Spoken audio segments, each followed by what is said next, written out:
Hi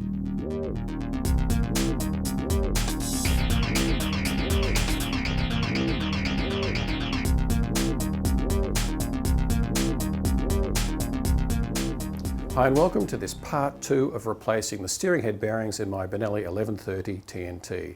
In part 1 we disassembled the steering head assembly and we came up against a little bit of a roadblock in that the outer shells of the two ball bearings that are located in the steering stem here couldn't really be knocked out because there was no lip on those bearing shells.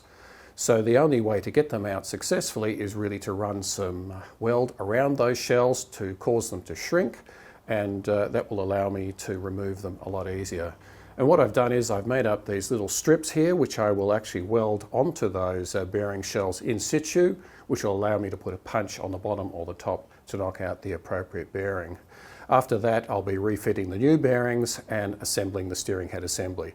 So I'll just set up and we'll get down to actually doing the welding first, and I'll show you how I'm going to do that. As you can see, I've mounted my little strip of steel in here. I'm actually holding it in place with a piece of threaded rod through the steering stock, and I put a piece of wood on the bottom. As a bonus, I can use that threaded rod as an earth point for my MIG welder on the bottom, so I don't actually have to run any of the current through the frame.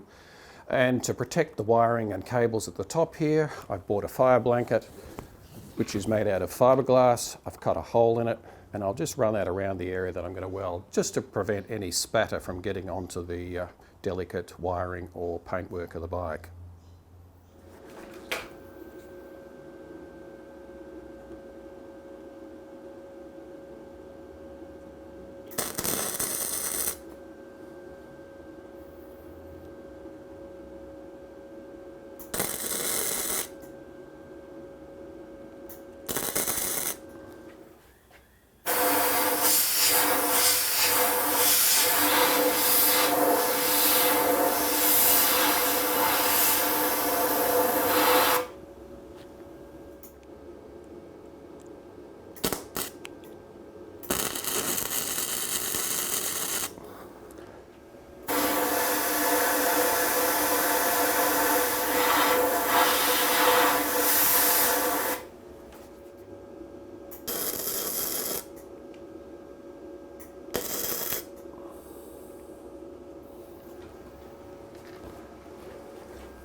Well, that wasn't too difficult to remove. Please excuse the pretty average welding in there. I'm not a real expert at MIG welding, and certainly it was a fairly awkward angle for a beginner. But I managed to weld properly just on the bearing shell and avoided actually welding the bearing shell to the frame. It actually was really quite simple and straightforward, and it certainly knocked out really well. Now I'll do the bottom bearing shell off camera because it's really difficult to video that being in an upside down position and actually concentrate on the welding. I really don't want to make a mistake there.